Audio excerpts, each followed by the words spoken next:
जय हिंद जय Bharat dear viewers welcome to Bangla defence academy.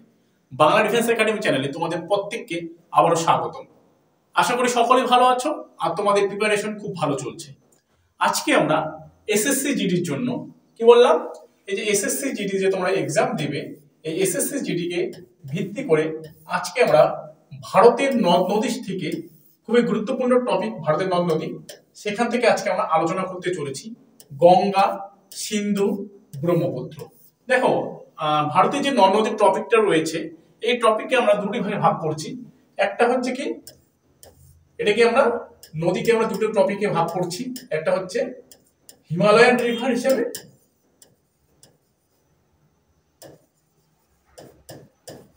আর একটি হচ্ছে কি উপদ্বীপের নদী হিসেবে। উপদ্বীপের নদী হিসাবে তো দুটি ভাগে আমরা ভাগ করছি। এই দুটি ভাগের মধ্যে আজকে যেটা আমাদের হতে চলেছে সেটা হচ্ছে হিমালয়ান রিভার, আর নেক্সট দিনের ক্লাসে তোমরা পাবে উপদ্বীপের নদী। তো এই নদী থেকে কিন্তু তোমাদের বিভিন্ন যে আমাদের এই নদী থেকে কিন্তু তোমাদের বিভিন্ন কোশ্চেন আসে। আমরা যেগুলো প্রিভিয়াস ইয়ার কোশ্চেন ঘেটেছি এবং দেখেছি যে নদী থেকে কিন্তু তোমাদের অনেক এসএসসি জিডিতে প্রশ্ন করা হয়। তো নদী ভীষণ আমাদের একটা চ্যাপ্টার, কিন্তু তার সঙ্গে সঙ্গে যদি আমরা দেখি এটি একটি মানে খুবই কঠিন চ্যাপ্টার আমরা বলতে পারি। কিন্তু এই কঠিনকে কিভাবে সহজ করা যায়, কিভাবে অনায়াসে আয়ত্ত করা যায়, সেটাই আজকে আমরা শিখব। তো দেখো, এটি হচ্ছে আমাদের কি হিমালয়ান জায়গা। তো হিমালয়টা ভারতের উত্তরে রয়েছে আমাদের হিমালয়। তো হিমালয় থেকে যে নদীগুলি উৎপত্তি লাভ করেছে সেটাকে আমরা হিমালয়ান রিভার বলবো, আর যেটা হচ্ছে বেসিক্যালি দক্ষিণ দিকটা সেটাকে আমরা কি বলবো, উপদ্বীপের নদী বা উপদ্বীপের যে নদীগুলো আছে সেগুলোকে আমরা উপদ্বীপের নদী বলবো। তো এটা হচ্ছে আমাদের বেসিক্যালি উপদ্বীপ, তাই না? আর এটা হচ্ছে আমাদের কি হিমালয়ের যে রয়েছে সেখান থেকে যে নদীগুলো উৎপত্তি লাভ করছে সেটাকে আমরা হিমালয়ান রিভার বলছি। দেখো, যেটা নিয়ে আজকে আমরা আলোচনা করব বেসিক্যালি তিনটি নদী নিয়ে। সেই নদীগুলো সম্পর্কে তোমাদের একটু আমি ম্যাপের সাহায্যে দেখানোর চেষ্টা করছি, ঠিক আছে? তো দেখো, প্রথম যে নদীটা নিয়ে আমরা আলোচনা করব সেটা হচ্ছে গঙ্গা রিভার, ভারতের প্রধান রিভার গঙ্গা। তো গঙ্গা রিভার দেখো, এখানে হচ্ছে আমাদের গঙ্গা রিভার, এখান থেকে উৎপত্তি লাভ করেছে গঙ্গা রিভার, ঠিক আছে? আর এটা হচ্ছে আমাদের যমুনা, গঙ্গার প্রধান উপনদী হচ্ছে যমুনা, তাই তো? তো দেখো, গঙ্গা যদি আমরা দেখি, গঙ্গা দুটি নদীর থেকে উৎপত্তি লাভ করেছে। একটা হচ্ছে কি অলকানন্দা, যেটা এখান থেকে উৎপত্তি লাভ করেছে, কি অলকানন্দা বা অলকানন্দা আমরা বলতে পারি, অলকানন্দা। আর একটা হচ্ছে কি ভাগীরথী, তাই না?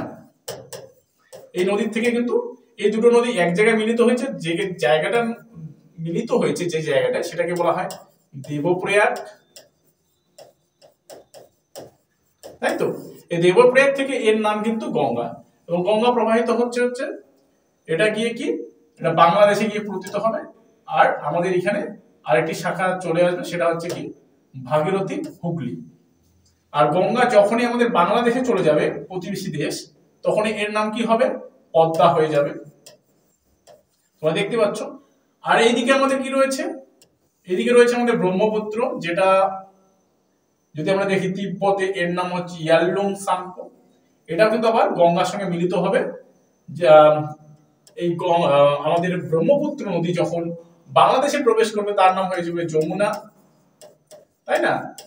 এই যমুনা আর পদ্মা এক জায়গায় যখন মিলিত হবে এর নাম হয়ে যাবে কি মেঘনা। বোঝা গেল? তো এগুলো সম্পর্কে আজকে আমরা বিস্তারিত করব। তার সঙ্গে আমরা দেখে নিই, এই যে হচ্ছে আমাদের কি নদী, এটা হচ্ছে আমাদের সিন্ধু নদী। দেখতে পাচ্ছ তোমরা ম্যাপের মাধ্যমে দেখানোর চেষ্টা করছি পুরোভাবে। তো সিন্ধু নদী আরাবিয়ান সিতে পড়বে, এটা কি সিন্ধু নদী, তাই না? আর এটা হচ্ছে বে অফ বেঙ্গলে গিয়ে পড়বে, এটা হচ্ছে বঙ্গোপসাগর, এটা হচ্ছে আরাবিয়ান সি। এই হচ্ছে ভারতের ম্যাপ। তো আমরা আজকে কি গঙ্গা, সিন্ধু, ব্রহ্মপুত্র এই তিনটি নদী সম্পর্কে আমরা পুঙ্খানুপুঙ্খভাবে জানবো, এবং ম্যাপের সাহায্যে খুব সহজ সরল ভাবে আমরা জানবো। তার আগে বলে রাখি, আমাদের বাংলা ডিফেন্স একাডেমি চ্যানেলে যে আমাদের প্রত্যেক দিনের ক্লাসটা বা রুটিনটা তোমরা দেখে নাও একবার ভালো করে। সপ্তাহের প্রত্যেক দিনে আমাদের এই বাংলা ডিফেন্স একাডেমি আমাদের ক্লাস হয় বাংলা ডিফেন্স একাডেমি চ্যানেলে। তো কি কি বার কি কি সাবজেক্ট হয় দেখে নাও। যেমন হচ্ছে রবিবার সকাল 9টার দিকে হিন্দি, আর সন্ধ্যা 7টার সময় অঙ্ক। সোমবার দেখে নাও কারেন্ট অ্যাফেয়ার্স সকাল 9টায়। ইতিহাস পাচ্ছ আমার ক্লাস সন্ধ্যা 7টার সময়। মঙ্গলবার পাচ্ছ কি রিজনিং ক্লাস সকাল 9টার দিকে, আর অর্থনীতি ক্লাস পাচ্ছ সন্ধ্যা 7টার সময়।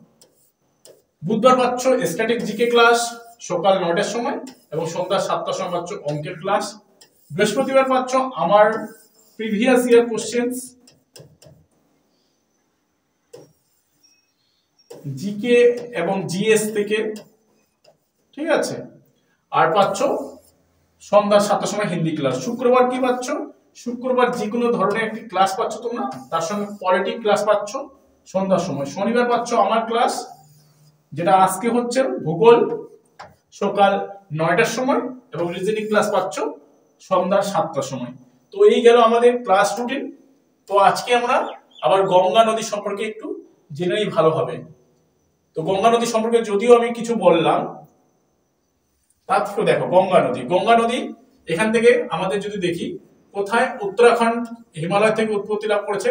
উত্তরাখণ্ড হিমালয়ের অপর নাম যদি আমরা দেখি, এটা কি হচ্ছে কুমায়ুন হিমালয়। কি বলা হচ্ছে? উত্তরাখণ্ড হিমালয়ের অপর নাম কি? কুমায়ুন হিমালয়। উত্তরাখণ্ডের রাজ্য থেকে উৎপত্তি লাভ করেছে, উত্তরাখণ্ড রাজ্যের উত্তরকাশী জেলার থেকে, তাই না? তো এটি দুটি ভাগে বিভক্ত। যদি আমরা দেখি, একটা ভাগীরথী বললাম আর একটা অলকানন্দা, এটা এক জায়গায় মিলিত হলো, এর নাম হয়ে গেল কি দেবপ্রয়াগ, এবং দেবপ্রয়াগ থেকে এর নাম হচ্ছে আমাদের কি গঙ্গা। এর যদি মোট দৈর্ঘ্য দেখি 2525 কিলোমিটার। আর গঙ্গা কিন্তু পশ্চিমবঙ্গের দীর্ঘতম নদী, ঠিক আছে। পশ্চিমবঙ্গের যদি আমরা দেখি প্রধান নদী হচ্ছে গঙ্গা। তো গঙ্গার আবার কি রয়েছে? প্রধান উপনদী রয়েছে যার নাম হচ্ছে যমুনা। যমুনার আবার প্রধান উপনদী রয়েছে যার নাম হচ্ছে কি চম্বল। কি নাম? চম্বল। আর চম্বল হচ্ছে উত্তরবাহিনী নদী। বোঝা গেল? তো গঙ্গা প্রবাহিত হচ্ছে। গঙ্গা কোন কোন রাজ্যের মধ্যে প্রবাহিত হচ্ছে? উত্তরাখণ্ড, উত্তরপ্রদেশ, বিহার, পশ্চিমবঙ্গ, 4টা রাজ্যের উপর দিয়ে গঙ্গা প্রবাহিত হচ্ছে। এবং শেষে আমরা যদি দেখি, গঙ্গা বাংলাদেশে প্রবাহিত হচ্ছে, এবং বাংলাদেশে এর নাম হচ্ছে পদ্মা, যেটা কিছুক্ষণ আগে বললাম। এবং ভারতের পশ্চিমবঙ্গের উপর দিয়ে প্রবাহিত হচ্ছে গঙ্গা। তো গঙ্গা যখন পশ্চিমবঙ্গের উপর দিয়ে মুর্শিদাবাদ থেকে আমাদের মায়াপুর, যেটা হচ্ছে নদিয়া জেলা আছে, সেখানে গঙ্গার নাম হয়ে যাচ্ছে মুর্শিদাবাদ থেকে বেসিক্যালি হচ্ছে আমাদের কি মায়াপুর, মানে নদিয়া পর্যন্ত এর নাম ভাগীরথী, এবং মায়াপুর থেকে বে অফ বেঙ্গল পর্যন্ত এর নাম হবে কিন্তু হুগলি, ঠিক আছে। এই হচ্ছে আমাদের গঙ্গার বৈশিষ্ট্যটা তোমরা দেখতেই পাচ্ছ। তো গঙ্গা নদী সম্পর্কে আমরা দেখে নিই। তো গঙ্গা নদী সম্পর্কে আমরা কি পয়েন্টস গুলো দেখে নেব, যেগুলো পরীক্ষায় বারংবার আসে। দেখো, প্রথমে হচ্ছে গঙ্গা নদী, বোঝা যাচ্ছে? দেখো গঙ্গা নদী কি বলছে, উত্তরাখণ্ডের অপর নাম কি? কুমায়ুন হিমালয়ের অন্তর্গত।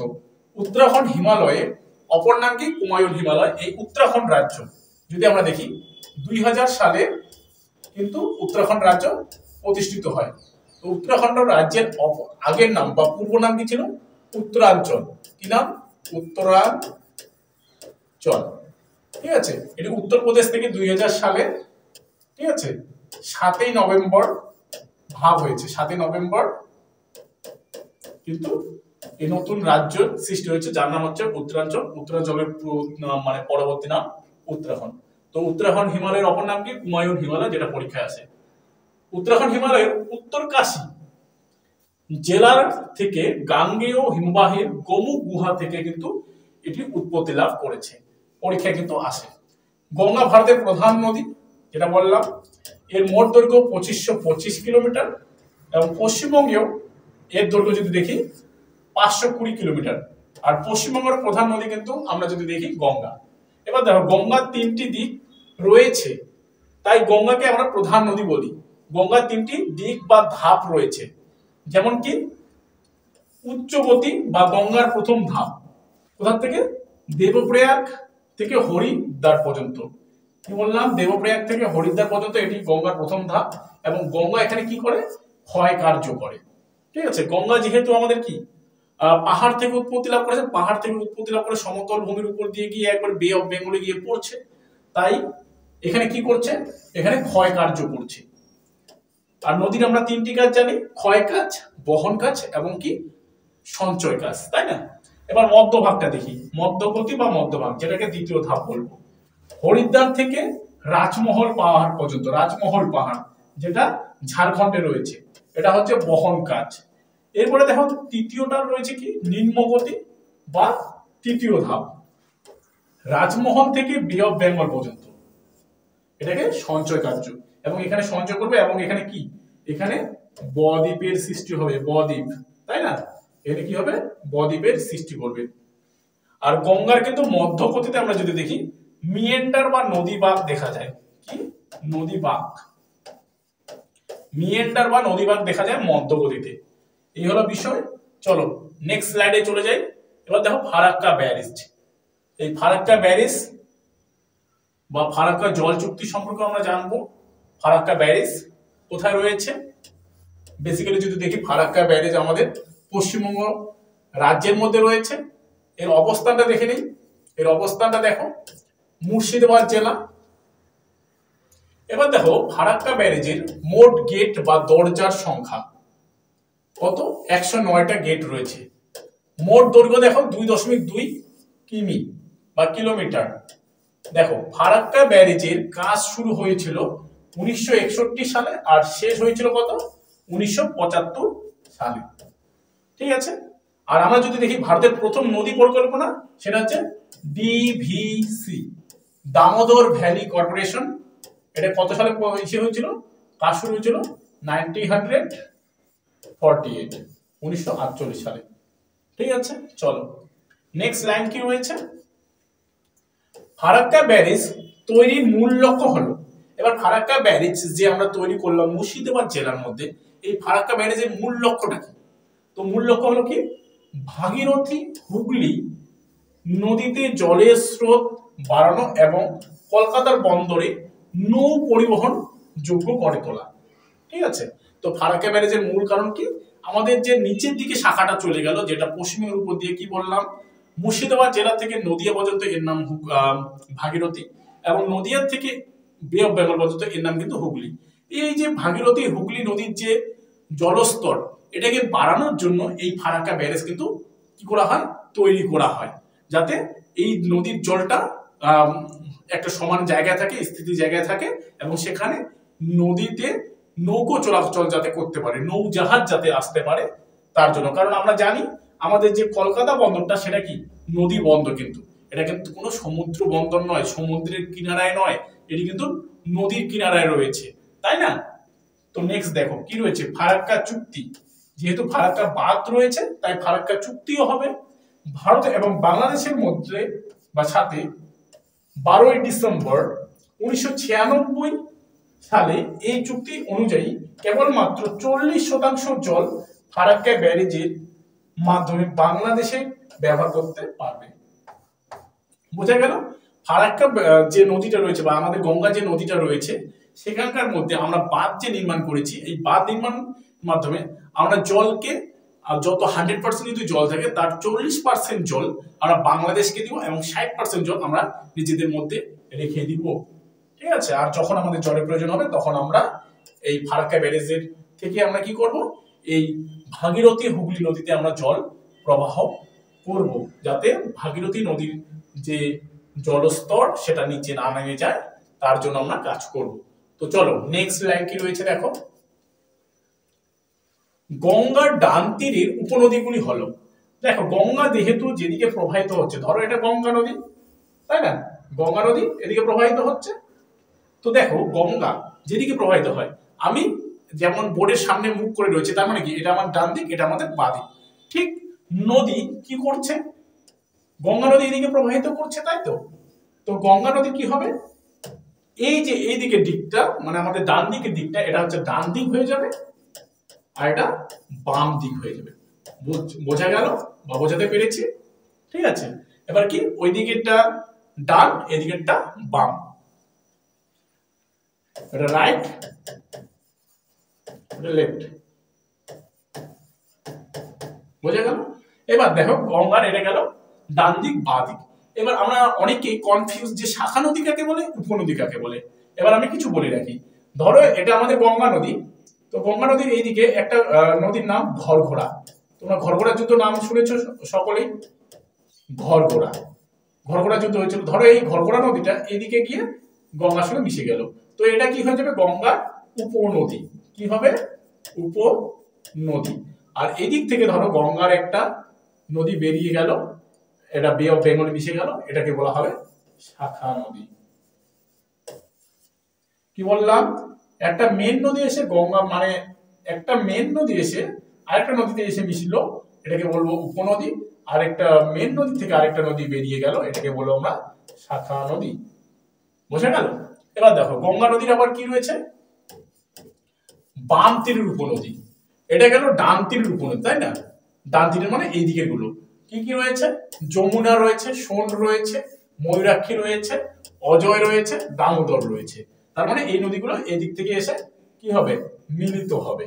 বোঝা গেল? আর কি রয়েছে, গঙ্গার বাম তীরের উপনদী ঘরঘোড়া, গন্ডক, কোশি, গোমতী, রামগঙ্গা, বুড়িগন্ডক। এগুলো কি, এগুলো এদিক থেকে এসে গঙ্গার সঙ্গে মিলিত হবে। বোঝা গেল? এবার দেখো গঙ্গার পঞ্চপ্রয়াগ। আমরা দেখেছিলাম না, গঙ্গা যেখান থেকে সৃষ্টি হচ্ছে, ধরো গঙ্গা এখান থেকে সৃষ্টি হচ্ছে, এক জায়গায় মিলিত হচ্ছে, এর নাম কি, দেবপ্রয়াগ। আমরা বললাম কিছুক্ষণ আগে, দেবপ্রয়াগ, তাই না? এটা ধরো অলকানন্দা, আর এটা ধরো ভাগীরথী। এবার দেখো এই যে নদীগুলো রয়েছে তার মধ্যে আবার কি কি রয়েছে, এখানে আবার কিছু নদী এসে মিলিত হবে। এই যে জায়গাগুলো, মিলিত স্থানগুলো, এগুলোকে কি বলা হয়, প্রয়াগ বলা হয়। বোঝা গেল? তো এখানে আমাদের পঞ্চপ্রয়াগ রয়েছে গঙ্গার মধ্যে। যেমন হচ্ছে প্রথমত আমরা দেখবো দেবপ্রয়াগ। দেবপ্রয়াগে কি হবে, ভাগীরথী প্লাস অলকানন্দা। এটা ভাগীরথী প্লাস অলকানন্দা, এটা এক জায়গায় মিলিত হলো, নাম হলো দেবপ্রয়াগ। এখান থেকে গঙ্গা নদীর সৃষ্টি। এবার দেখো রুদ্রপ্রয়াগ। রুদ্রপ্রয়াগ কি, মন্দাকিনী প্লাস কালী নদী বা কালীগঙ্গা প্লাস অলকানন্দা এক জায়গায় মিলিত হবে, এর নাম হবে রুদ্রপ্রয়াগ। নেক্সট দেখো কি রয়েছে, কর্ণপ্রয়াগ রয়েছে। পিন্ডার বা আমরা ইংলিশে বলবো স্পেন্ডার, ঠিক আছে, এসটা উচ্চ থাকবে। পিন্ডার প্লাস অলকানন্দা নদী এক জায়গায় মিলিত হয়ে কি হবে, কর্ণপ্রয়াগ। এরপরে দেখো নন্দপ্রয়াগ। নন্দাকিনী প্লাস অলকানন্দা এক জায়গায় মিলিত হয়ে কি হবে, নন্দপ্রয়াগের সৃষ্টি হবে। এরপরে দেখো বিষ্ণুপ্রয়াগ বা কৃষ্ণপ্রয়াগ, ঠিক আছে। দেখো ধৌলিগঙ্গা বা সরস্বতী এক জায়গায় মিলিত হয়ে অলকানন্দার সঙ্গে মিলিত হবে, সেটাকে আমরা বলবো বিষ্ণুপ্রয়াগ বা কৃষ্ণপ্রয়াগ। বোঝা গেল? তো প্রয়াগগুলো কিন্তু ভীষণ ইম্পর্টেন্ট আপনি যে কোনো এক্সামের ক্ষেত্রে, ঠিক আছে। নেক্সট দেখো, নেক্সট কি কি লাইন রয়েছে সেটা আমরা দেখে নিই। দেখো কি রয়েছে, গঙ্গার উল্লেখযোগ্য উপনদী এবং সংযোগ স্থল। গঙ্গা কোথায় কোথায় মিলিত হচ্ছে, দেখো গঙ্গা প্লাস ঘরঘোড়া নদী এক জায়গায় মিলিত হচ্ছে কোথায়, চোপড়ার কাছে। চোপড়া কোথায় অবস্থিত, বিহারে অবস্থিত। কিন্তু পরীক্ষায় কিন্তু আসতেই পারে যে গঙ্গা প্লাস ঘরঘোড়া কোথায় এসে মিলিত হচ্ছে, তাহলে অ্যান্সার কি হবে আমাদের, চোপড়া। চোপড়া কোথায়, কোন রাজ্যে, বিহার রাজ্যে কিন্তু, তাই না। নেক্সট দেখো কি রয়েছে, গঙ্গা প্লাস গন্ডক এক জায়গায় মিলিত হচ্ছে কোথায়, সেটা হচ্ছে হাজিপুর, এটাও কিন্তু বিহার। নেক্সট দেখো কি রয়েছে, গঙ্গা প্লাস যমুনা এক জায়গায় মিলিত হচ্ছে কোথায়, সেটা হচ্ছে এলাহাবাদ, যেটা প্রয়াগরাজ বা ত্রিবেদী সঙ্গম মানে তিনটা নদী এক জায়গায় মিলিত হচ্ছে, এটাকে পঞ্চপ্রয়াগও বলা হয়, ঠিক আছে। বা এটাকে আমরা বলতে পারি প্রয়াগরাজও বলি, ঠিক আছে, এটা এলাহাবাদের কাছে। এরপর দেখো গঙ্গা প্লাস সোন এক জায়গায় মিলিত হচ্ছে কোথায়, পাটনা, এটা হচ্ছে বিহারের রাজধানী পাটনা। পাটনার আগের নাম কি ছিল, আমরা ইতিহাসে পড়েছি, পাটনার আগের নাম হচ্ছে পাটলিপুত্র, তাই না। উদয়ভদ্র বা উদয়িনী অস্থায়ীভাবে মগধের রাজধানী পাটলিপুত্রে করেন, এবং কালাশোক বা কাকবর্ণ পরবর্তীকালে দেখবো স্থায়ীভাবে কি করবেন, যে ভারতের যে রাজধানী যেটা আছে সেটা পাটলিপুত্রতে করবেন, এবং পরবর্তীকালে আমরা দেখবো মৌর্য, গুপ্ত সকল বড় বড় সম্রাটদের রাজধানী থাকবে পাটলিপুত্র, যার বর্তমান নাম কিন্তু পাটনা। বোঝা গেল? নেক্সট দেখো কি রয়েছে, ভাগীরথী বা গঙ্গা একই নাম তাই না, প্লাস ময়ূরাক্ষী নদী এক জায়গায় যুক্ত হয়ে কান্দিতে হচ্ছে, কোথায় জায়গাটার নাম হচ্ছে কান্দি, যেটা হচ্ছে মুর্শিদাবাদ জেলার মধ্যে মিলন ক্ষেত্র তাই না। নেক্সট দেখো গঙ্গা ভাগীরথী প্লাস অজয় এক জায়গায় মিলিত হচ্ছে কোথায়, কাটোয়া, এটা হচ্ছে বর্ধমান জেলায়। এরপরে দেখো হুগলি প্লাস দামোদর এক জায়গায় মিলিত হচ্ছে, তার নাম হচ্ছে কি কমলপুর, উলুবেড়িয়ার নিকট। ক্লাসটি ভালো লাগলে অবশ্যই কিন্তু একটি লাইক করে বন্ধুদের মাঝে কিন্তু শেয়ার করতেই হবে, কারণ তোমাদের জন্য এই যে এত কিছু করা কিন্তু, ঠিক আছে, তোমরা যাতে পরীক্ষায় পাশ করো সকলেই, তার জন্য কিন্তু আমরা বা আমাদের এই প্রচেষ্টা কিন্তু চলছে। আর চ্যানেলে নতুন হয়ে থাকলে অবশ্যই চ্যানেলটিকে সাবস্ক্রাইব করে পাশে থাকা বেল আইকনটি কিন্তু কি করতে হবে, প্রেস করতে হবে। চলো নেক্সট লাইন দেখে নেই কি রয়েছে, গঙ্গার উপনদী সমূহের সংক্ষিপ্ত বিবরণ। গঙ্গার যে আমাদের মেন উপনদীগুলো রয়েছে তার সম্পর্কে আমরা কিছু জেনে নেই, ঠিক আছে, যেগুলো আপকামিং যে কোনো এক্সাম বা তোমাদের এসএসসি জিডির ক্ষেত্রে কিন্তু খুবই সহায়ক হবে আমাদের, তাই না। দেখো প্রথমে হচ্ছে যমুনা সম্পর্কে। যমুনা যমুনেত্রী হিমবাহ থেকে উৎপত্তি লাভ করেছে। এর দৈর্ঘ্য যদি আমরা দেখি 1376 কিলোমিটার, যমুনার 1376 কিলোমিটার, আর হচ্ছে গঙ্গার প্রধান উপনদী, এটা গঙ্গার কি রয়েছে, গঙ্গার প্রধান উপনদী তাই না, প্রধান উপনদী এটা।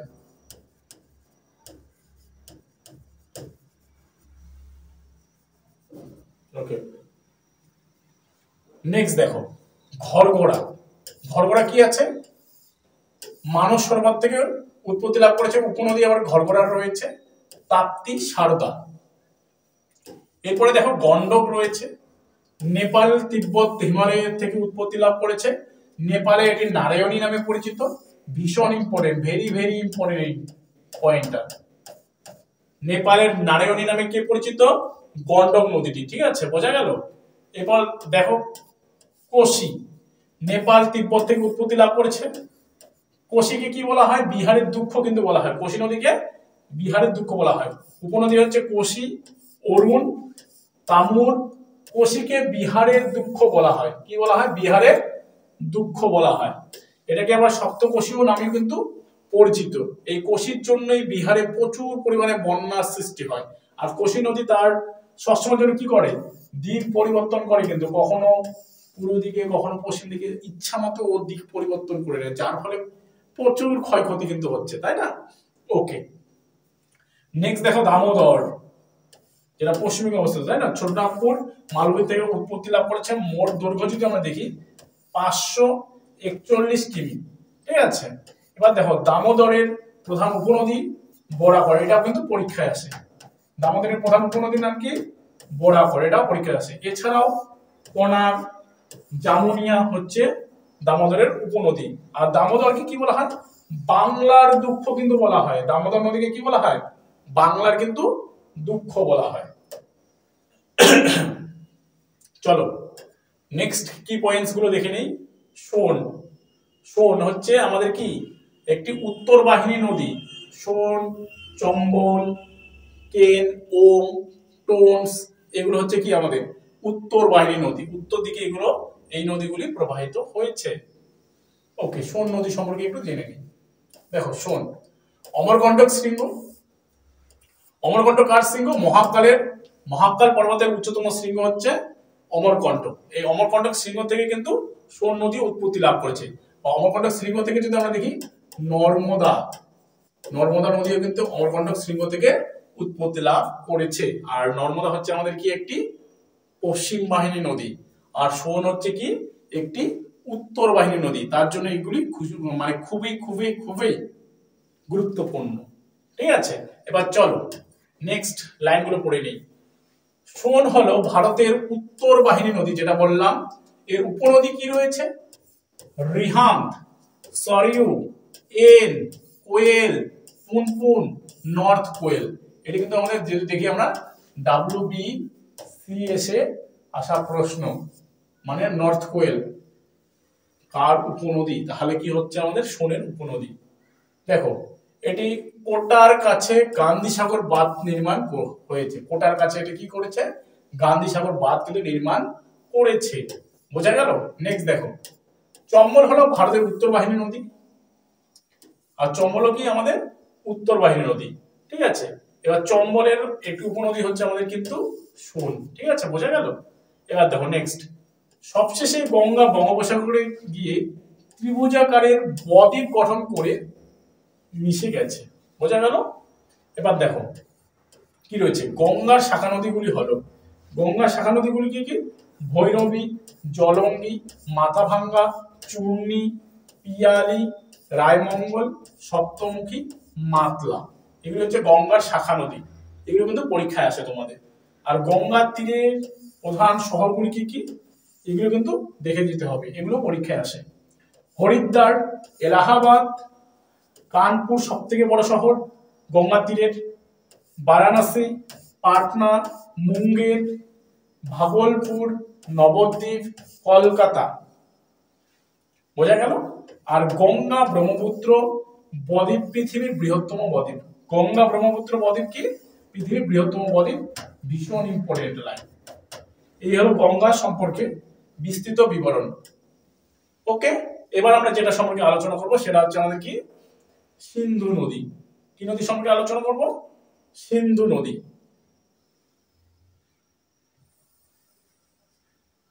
বোঝা গেল? সিন্ধু নদীর ম্যাপটা তোমরা দেখতেই পাচ্ছ। এটা আমাদের মহান ভারতবর্ষ। কি এটা? আমাদের ভারতবর্ষ। ঠিক আছে, এটা আমাদের ভারতবর্ষ বা হিন্দুস্তান। এটা হচ্ছে আমাদের ভারতে। বোঝা গেল? এই যে এটা যে বাউন্ডারিটা দেখতে পাচ্ছ, এটা হচ্ছে আমাদের ভারতের বাউন্ডারি। ঠিক আছে, এটা হচ্ছে আমাদের ভারতের বাউন্ডারি। আর এই যে নদীটা দেখতে পাচ্ছ, যেখান থেকে উৎপত্তি লাভ করেছে, ধরো এখান থেকে এটা উৎপত্তি লাভ করেছে, এই নদীটাই হচ্ছে আমাদের কি? সিন্ধু নদী। কি নদী? সিন্ধু।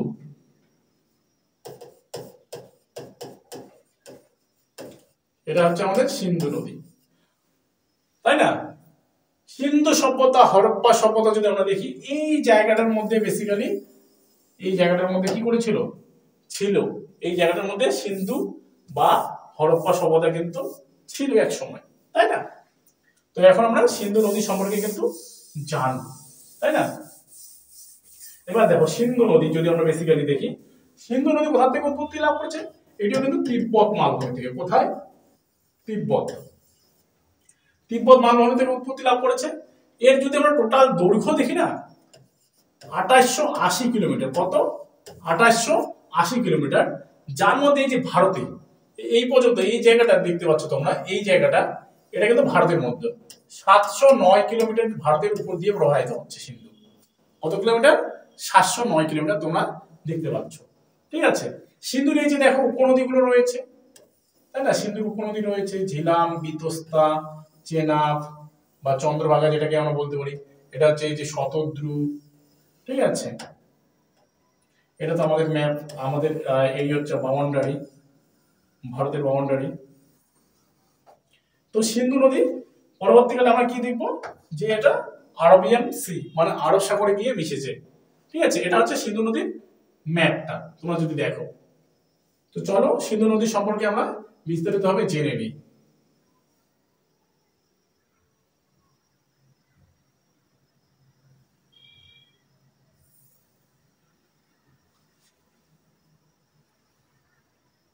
তো দেখো কি রয়েছে? সিন্ধু নদী। সেকেন্ড যে আমরা রিভারটা নিয়ে আলোচনা করবো সেটা হচ্ছে সিন্ধু রিভার। ঠিক আছে, সিন্ধু নদী। দেখো উৎসস্থল মানে কোথা থেকে উৎপত্তি লাভ করছে এই সিন্ধু নদীটা। দেখো কি বলছে? তিব্বতের মানস সরোবরের নিকট মানে কাছে কৈলাস পর্বতের সিংকাবাব হিমবাহ থেকে সিন্ধু নদীর উৎপত্তি হয়েছে। কোথা থেকে? তাহলে তিব্বতের মানস সরোবরের, ঠিক আছে, নিকট কৈলাস পর্বতের সিংকাবাব হিমবাহ থেকে এই সিন্ধু নদীর কিন্তু উৎপত্তি। এবার দেখো এর বিস্তার কোন কোন রাজ্যের বা কোন কোন দেশের উপর দিয়ে এটা গেছে। চীন, তিব্বত, দেখো তিব্বতের উৎপত্তি, কিন্তু তিব্বত এখন কার আন্ডারে? চীনের আন্ডারে। চীন তিব্বতকে নিয়ে ফেলেছে, তাই না? এবার ভারত আর পাকিস্তান। পতন স্থল কোথায় গিয়ে মিশেছে এই সিন্ধু নদীটা? দেখো সিন্ধু নদী আরব সাগরে পতিত হয়েছে, আরাবিয়ান সি বা আরব সাগরে গিয়ে পতিত হয়েছে। এবার দেখো তিব্বতী ভাষায় সিন্ধু নদের নাম কি? সেনজে জাংবো বা ঘিঞ্জি খাম্বাম। ওকে, সেঙ্গে জাংবো বা ঘিঞ্জি খাম্বাম, এটা হচ্ছে তিব্বতী ভাষায় সিন্ধু নদীর নাম। এবার দেখো সিন্ধু নদীর মোট দৈর্ঘ্য কত? 2880 কিমি। আর ভারতে যার দৈর্ঘ্য হচ্ছে 709 কিমি, কিছুক্ষণ আগে আমি বললাম। এবার দেখো কি রয়েছে, সিন্ধু নদীর বাম তীরের প্রধান উপনদী। আমি কিছুক্ষণ আগে দেখা দিলাম, এদিকেরটা বাম, এদিকেরটা ডান, তাই না? এবার বাম তীরের উপনদীগুলি কি কি? বিতস্তা বা ঝিলাম, যেটা আমাদের এদিকে রয়েছে, চন্দ্রভাগা বা চেনাব, ইরাবতী বা রাভি, বিপাশা বা বিয়াস, শতদ্রু বা সুতলেজ ইত্যাদি। তার মানে এদিকে যে রয়েছে, এই দিকের বাম তীরের ভাগটা হচ্ছে আমাদের কাছে রয়েছে, এবং 5টা উপনদী রয়েছে, যাকে আমরা পঞ্চ কি নদীর দেশ বলি। যেমন পাঞ্জাবের উপর দিয়ে প্রবাহিত হচ্ছে এই নদীগুলি, তাই এটাকে আমরা কি বলবো? পঞ্চ নদীর দেশ পাঞ্জাবকে, তাই না? এবার দেখো শতদ্রু বা সুতলেজ হলো সিন্ধুর দীর্ঘতম উপনদী। এটা যদি ওভারঅল দেখা হয় যে সিন্ধুর সব থেকে বড় উপনদীর নাম কি, তাহলে হয়ে যাচ্ছে কি শতদ্রু বা সুতলেজ। কিন্তু এখানে রয়েছে শিবকিলা গিরিপথ থেকে কাছে শতদ্রু নদী ভারতে প্রবেশ করেছে। শিবকিলা গিরিপথ দিয়ে ভারতে প্রবেশ করেছে, তার মানে ভারতেও রয়েছে সিন্ধু যে উপনদী, সব থেকে দীর্ঘতম উপনদী শতদ্রু, সেটা ভারতেও রয়েছে, প্লাস পাকিস্তানও রয়েছে, তাই না? তো টোটালি দেখতে গেলে সুতলেজ হচ্ছে বা শতদ্রু হচ্ছে সিন্ধুর দীর্ঘতম উপনদী। কিন্তু ভারতে যদি বলা হয় সিন্ধুর সব থেকে বড় উপনদীর নাম কি, তাহলে কিন্তু সুতলেজ হবে না। সুতলেজ কি হবে? সুতলেজ হবে না, দেখো, বা শতদ্রু হবে না। শতদ্রু নদীর দৈর্ঘ্য যদি দেখি 1500 কিমি, এবং ভারতে দেখো কত, ভারতে 1050 কিমি কিন্তু বিস্তার লাভ করেছে ভারতের উপর দিয়ে। আর ভারতে প্রবাহিত সিন্ধুর দীর্ঘতম উপনদী যদি আমরা দেখি, হয়ে যাবে চন্দ্রভাগা, যেটা 1180 কিমি।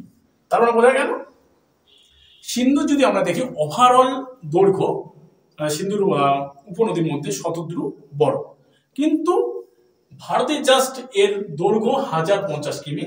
কিন্তু আমরা যদি ওভারঅল মানে ভারতের মধ্যে দেখি যে সিন্ধুর দীর্ঘতম উপনদী, তাহলে হয়ে যাবে চন্দ্রভাগা, যেটা আমাদের ভারতের উপর দিয়ে 1180 কিলোমিটার প্রবাহিত হয়েছে। বোঝা গেল? ক্লাসগুলি ভালো লাগলে অবশ্যই কিন্তু তোমরা লাইক কমেন্টটা অবশ্যই লাইক করতে হবে, প্লাস কমেন্ট করতে হবে যে স্যার ক্লাসগুলি ভালো লাগছে, আপনি এভাবে চালিয়ে যান, ঠিক আছে? তাহলে আমরাও কিছু অনুপ্রেরণা পাই তোমাদের কাছ থেকে, হ্যাঁ তাই না? তো লাইক, কমেন্ট প্লাস শেয়ার, বন্ধুদের কাছে শেয়ার করো যাতে বেশি বেশি জায়গায় ছড়িয়ে পড়ে, এবং তারাও তোমাদের যে বন্ধুগুলো প্রিপারেশন নিচ্ছে তারাও যাতে উপকৃত হতে পারে এই ক্লাসগুলির থেকে, ঠিক আছে?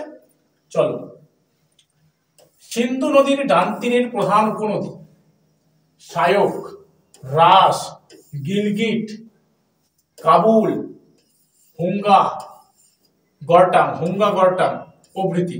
এটা হচ্ছে সিন্ধু নদীর ডান তীরের উপনদী, যেগুলো হচ্ছে আমাদের কি, আমরা যদি দেখি আমাদের প্রতিবেশী দেশ পাকিস্তানের মধ্যে এগুলো কিন্তু উৎপত্তি লাভ করছে। আর 5টা যে আমাদের বাম তীরে রয়েছে সেটা ভারত থেকে উৎপত্তি লাভ করছে। আবার শতদ্রুটা কি আবার তিব্বত থেকে উৎপত্তি লাভ কিন্তু করেছে।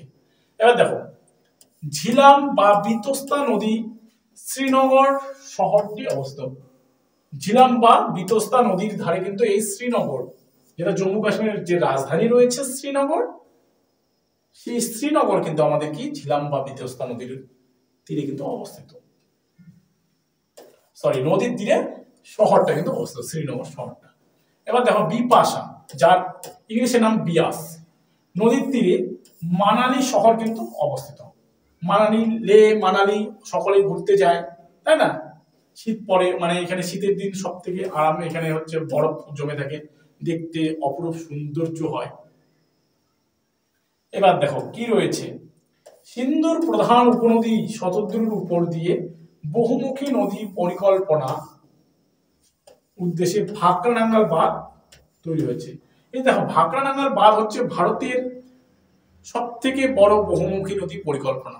ভাকরা হিমাচল প্রদেশ, নাঙ্গাল পাঞ্জাব প্রদেশ, ঠিক আছে, ভাকরা হিমাচল প্রদেশ, নাঙ্গাল পাঞ্জাব প্রদেশের মধ্যে কিন্তু অবস্থিত, কিন্তু একসঙ্গে যেহেতু এটা শতদ্রু নদীর উপর অবস্থিত তাই এই প্রজেক্টের নাম ভাকরানাঙ্গাল প্রকল্প।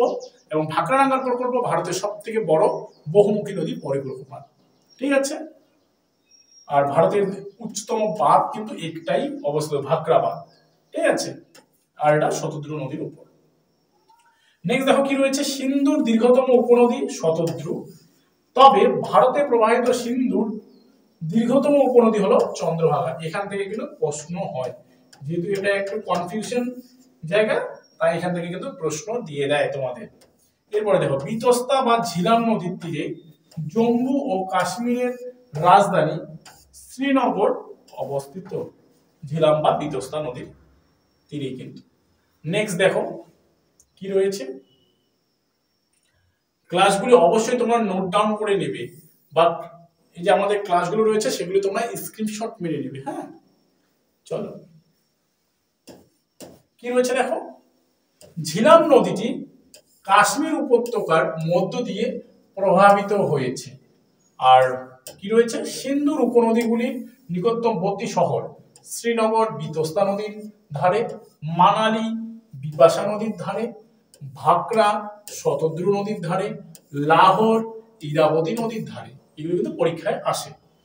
এবার দেখো ঝিলাম, কি বলছে, ঝিলাম বা বিতস্তা, এই যে আমরা নদীগুলো দেখলাম, উপনদীগুলো দেখলাম, বাম তীরে যে 5টা উপনদী রয়েছে এই 5টা উপনদী সম্পর্কে কিন্তু আমরা বিস্তারিতভাবে জানবো, ঠিক আছে। তো দেখো কি রয়েছে, প্রথমে ঝিলাম বা বিতস্তা। দেখো উৎস কোথা থেকে, এটি ভেরিনাগে উৎপন্ন হয়েছে। কোথায়, ভেরিনাগে। কাশ্মীরের উলার হ্রদের মধ্যে দিয়ে প্রবাহিত হয়েছে। কাশ্মীরের কোথায়, উলার হ্রদে। কাশ্মীর উপত্যকার বা ভ্যালি অফ কাশ্মীর মধ্যে দিয়ে প্রবাহিত হয়েছে। তারপর দেখো, কাশ্মীরের সব থেকে গুরুত্বপূর্ণ এটি নদী ঝিলাম, আর অনন্তনাগ থেকে বারামুলা পর্যন্ত পরিবহন যোগ্য। এই নদীর মধ্যে নৌকো চলাচল কিন্তু করতে পারে। নেক্সট রিভার দেখো শতদ্রু, বোঝা গেল, শতদ্রু হচ্ছে সিন্ধুর দীর্ঘতম উপনদী, তাই না, যার দৈর্ঘ্য 1500 কিলোমিটার, শতদ্রু বা সুতলেজ। উৎস দেখে নেই, তিব্বতের মানস সরোবরের নিকট রাক্ষস হ্রদ থেকে বা আংসি গ্লাসিয়ার, এটাকে ইংলিশে কি বলে, আংসি গ্লেসিয়ার থেকে শতদ্রু নদীর উৎপত্তি হয়েছে। এবার দেখো, এটি একটি পূর্ববর্তী নদী বা অ্যান্টিসিডেন্ট রিভার, ঠিক আছে। এবার দেখো, শতদ্রু সিন্ধুর দীর্ঘতম উপনদী, এর দৈর্ঘ্য 1450 বা আমরা বলতে পারি প্রায় 1500 কিলোমিটার, আর ভারতের 1050 কিলোমিটার। শিবকিলা গিরিপথের মধ্য দিয়ে তিব্বত থেকে ভারতে প্রবেশ করেছে এই নদীটি। পরীক্ষায় আসে যে এই নদীটি কোথা থেকে, মানে তিব্বত থেকে কোন গিরিপথে ভারতে প্রবেশ করেছে, তাহলে কি হবে, শিবকিলা গিরিপথ থেকে। নেক্সট দেখো,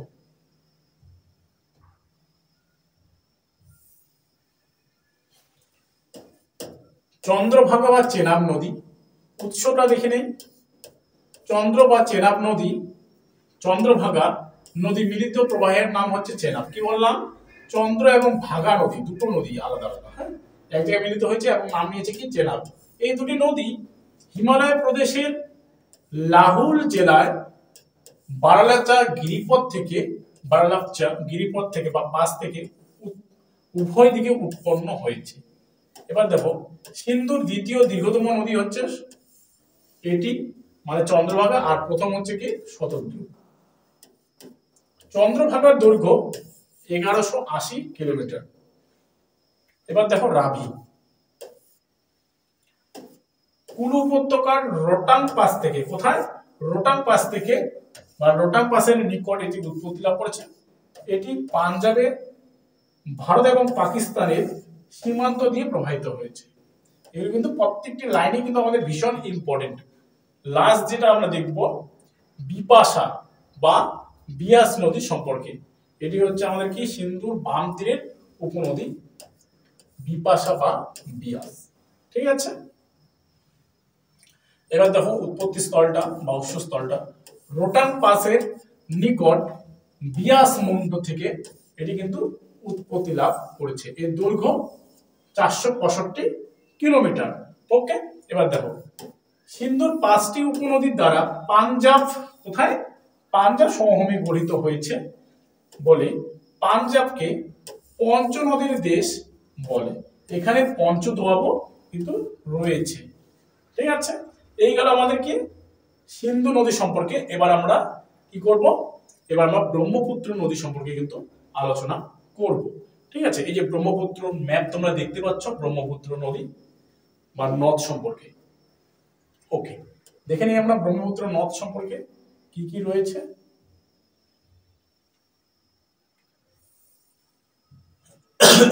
তার আগে বলে রাখছি, ক্লাসটি যদি ভালো লাগে অবশ্যই একটি লাইক প্লাস বন্ধুদের সঙ্গে শেয়ার হবে। ঠিক আছে, এবং কমেন্টের মাধ্যমে আমাকে জানাবে যে তোমাদের ক্লাসটি কেমন লাগছে। চলো, এই যে ব্রহ্মপুত্র নদী এখান থেকে উৎপত্তি লাভ করেছে ব্রহ্মপুত্র নদী।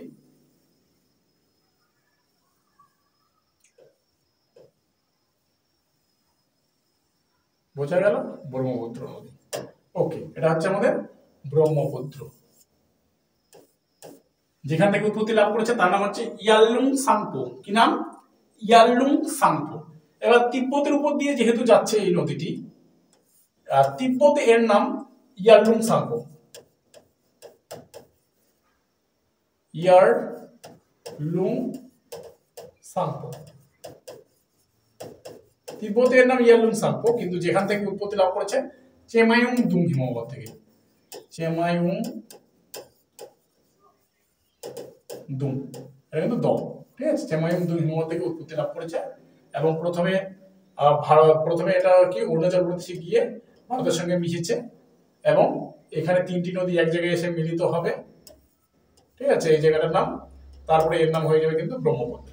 আর ব্রহ্মপুত্র যখনই বাংলাদেশে প্রবেশ করবে, এই যে বাংলাদেশে আমরা যদি দেখি শিলং এর পাশ দিয়ে বয়ে গিয়ে, তো এখানে কিন্তু এর নাম হয়ে যাবে যমুনা। কি নাম হবে? যমুনা। আর আমাদের এটা গঙ্গা, বাংলাদেশে গিয়ে পদ্মা। ঠিক আছে, পদ্মা প্লাস যমুনা এক জায়গায় মিলিত হয়ে নাম কি হবে? মেঘনা। কি নাম হবে? মেঘনা। এবং বে অফ বেঙ্গলে গিয়ে পরবর্তীকালে মিশে যাবে। বোঝা গেল, এই হচ্ছে আমাদের কি ব্রহ্মপুত্র নদীর বৈশিষ্ট্য। ঠিক আছে, এই দিক থেকে। আর ব্রহ্মপুত্র নদী পৃথিবীর মধ্যে 15তম যদি আমরা দেখি জল বহনকারীর মধ্যে, কত নাম্বার? 15 নম্বর পজিশনে রয়েছে। আর ভারতের মধ্যে সব থেকে বেশি জল বহন করে আমাদের কি ব্রহ্মপুত্র নদী। চলো ব্রহ্মপুত্র নদী সম্পর্কে বিস্তারিত ভাবে আমরা জেনে নেই কি রয়েছে ব্রহ্মপুত্র নদী সম্পর্কে। দেখে নিই। দেখো ব্রহ্মপুত্র নদী 3 নম্বর নদী আমাদের, এটা হচ্ছে আমাদের লাস্ট নদী হিমালয় নদীর মধ্যে। দেখো, যে নদীর কোনো শাখা নদী নেই তাকে আমরা নদ বলতে পারি। ঠিক আছে, যে নদীর কোনো শাখা নদী নেই তাকে আমরা নদ বলি। কিন্তু ব্রহ্মপুত্রের কোনো শাখা নদী নেই, যত কিছু হচ্ছে সব কিন্তু উপনদী রয়েছে, ব্রহ্মপুত্রের কোনো শাখা নদী নেই। তো দেখো উৎসটা, ব্রহ্মপুত্রের উৎসটা আমরা দেখে নিই। চেমায়ুং দুং হিমবাহ থেকে বা মানস সরোবর থেকে এই নদী কিন্তু উৎপত্তি লাভ করেছে, অথবা আমরা বলতে পারি আংশিক গ্লাসিয়ার থেকে এই নদী উৎপত্তি লাভ করেছে। বোঝা গেল কোথা থেকে? চেমায়ুং দুং হিমবাহ অথবা মানস সরোবর, কিংবা আমরা বলতে পারি আংশিক গ্লাসিয়ার। বোঝা গেল। নেক্সট লাইন দেখো, সরোবর লেক ও কৈলাস পর্বতের ব্রহ্মপুত্রকে ইয়ারলুং সাংপো নামে কিন্তু পরিচিত। সরোবর লেক বা কৈলাস পর্বতে ব্রহ্মপুত্রকে আমরা সেই সময় ওইখানকার মানুষেরা কি বলে? ইয়ারলুং সাংপো বলে, বা তিব্বতীরা কিন্তু ইয়ারলুং সাংপো বলে। এর দৈর্ঘ্য যদি দেখি 2900 কিলোমিটার, যেটা ভারতে প্রবেশ করেছে, ভারতের উপর দিয়ে প্রবাহিত হচ্ছে 885 কিলোমিটার, এটা ভারতে রয়েছে। এবার দেখো ব্রহ্মপুত্রের প্রাচীন সংস্কৃত নাম নিউ চেটিয়া। নিউ চেটিয়া। ঠিক আছে, ব্রহ্মপুত্রের প্রাচীন সংস্কৃত নাম কি? নিউ চেটিয়া। আমি যে কন্টেন্টটা দিব সেটা তোমরা দেখবে বা দেখলেই তোমরা বুঝতে পারবে যে আর কোনো ইউটিউব চ্যানেলে এইরকম কন্টেন্ট আছে কিনা সন্দেহ। ঠিক আছে, তাই বলে সকল যে আমাদের ইউটিউব চ্যানেলগুলো আছে সবাই ভালো ভালো কন্টেন্ট দেওয়ার চেষ্টা করে, সবাই তাদের বেস্ট দেয়, কিন্তু আমি বলবো যে আমার এই কন্টেন্টটা কিন্তু বেস্ট। ঠিক আছে, এবার দেখো বিস্তারটা দেখো চীন, যেটা আমাদের তিব্বতে চীনকে ঘিরে রেখেছে এখন ভারত বাংলাদেশ। ঠিক আছে, কন্টেন্টটা দেখলে তোমরা বুঝতে পারবে। কিন্তু দেখো, আসামের বোদোস জনজাতি ব্রহ্মপুত্রকে বুলামবুটুর নামে কিন্তু ডাকে, যার মানে হলো গড়গড় শব্দ। বুলামবুটুর। আসামের যে বোদোস জনজাতি আছে তারা এই ব্রহ্মপুত্রকে কি বলে? বুলামবুটুর নামে ডাকে।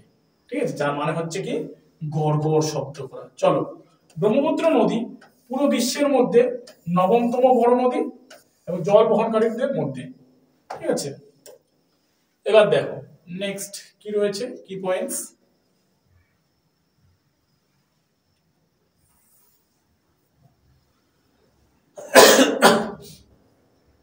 ওকে, দেখো ব্রহ্মপুত্র পুরো বিশ্বের মধ্যে 15তম দীর্ঘতম নদী। তার মানে জল বহনকারীর মধ্যে 9তম, আর দীর্ঘতম মানে দৈর্ঘ্যের দিক দিয়ে, লম্বার দিক দিয়ে 15 নম্বর পজিশনে রয়েছে। আর পৃথিবীর 3য় বৃহত্তম পর্বত কাঞ্চনজঙ্ঘা ব্রহ্মপুত্র নদীর অববাহিকায় কিন্তু অবস্থিত। কাঞ্চনজঙ্ঘার মোট দৈর্ঘ্য কত? কাঞ্চনজঙ্ঘার উচ্চতা কত? 8598 মিটার, তাই না? কাঞ্চনজঙ্ঘা সিকিম প্লাস নেপালের বর্ডারে এই কাঞ্চনজঙ্ঘা কিন্তু অবস্থিত, তাই না? আর ভারতের এটি যদি আমরা দেখি, হিমালয়ের সবথেকে উচ্চতম শৃঙ্গ হচ্ছে আমাদের কাঞ্চনজঙ্ঘা, ভারতের হিমালয়ের। আর যদি আমরা দেখি ভারতের দ্বিতীয়